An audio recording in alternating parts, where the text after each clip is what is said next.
So I want to talk to you about a liking gap. And what is that?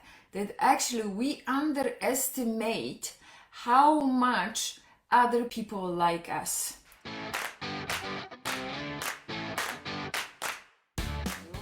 When we are, for example, when our colleague got a promotion, so we are happy that our colleague got a promotion, but when we got a promotion, we may think that our colleague will be jealous that we got a promotion. And this is kind of the liking gap. Because it's also of course related, how do we see ourselves, how confident we are, but they also done the research that and ask the people how much you like, how much do you like, do you think that person likes you, and other way around, of course, and they ask that person. So the gap between the fact that the statement of how much I think she likes me and how much she really says she likes me, it's huge. It's really big, that gap. And what are the consequences? Guys, the consequences are very big because this gap is stopping us from asking for help. It's also going into the proving right and being right and growing the ego and, being and feeling not good enough in front of the other people. So in the team and working environment, and also in at home, guys, this works for both if you think about it, because we don't think that the person like us is high and we are scared to ask for help.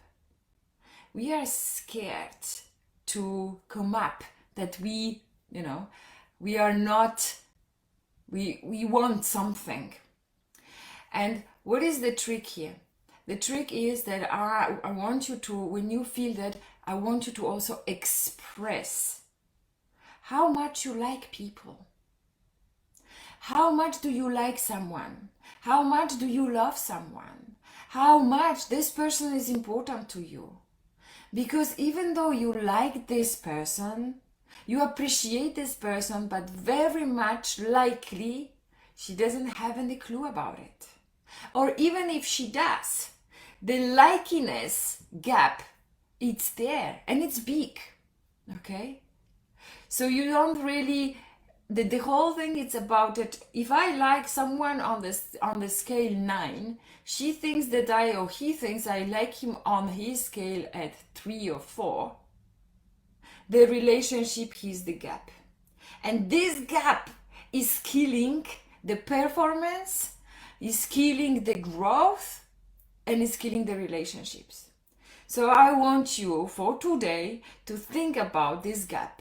You can also think about the exercise and ask write yourself how much do you like, how much do your husband or wife or your team likes you like, and then ask them other way around. So do this kind of exercise and maybe try to see how much they think you like them.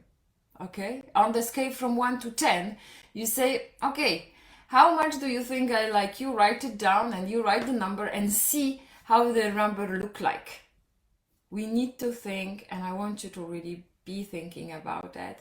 How do you get smaller this gap? You can. We just have to tell them. We have to show them. Don't be scared of expressing it. It's not a sign of weakness. It's a sign of leadership. It's a sign of the strength, and we don't do those things enough to all of us. So focus on that. Try to tell people and share with them. So I encourage you, I inspire you to literally do this to people around you. Reduce this liking gap. If you're working in the team, if you're working in the relationships, reduce the liking gap, because it does stop the performance of your teams and create unnecessary conflicts, information, missing, misleading. The trust, it's so important. And ask people, do you trust me? It's a weird question at first, but you would like to know. It's so important.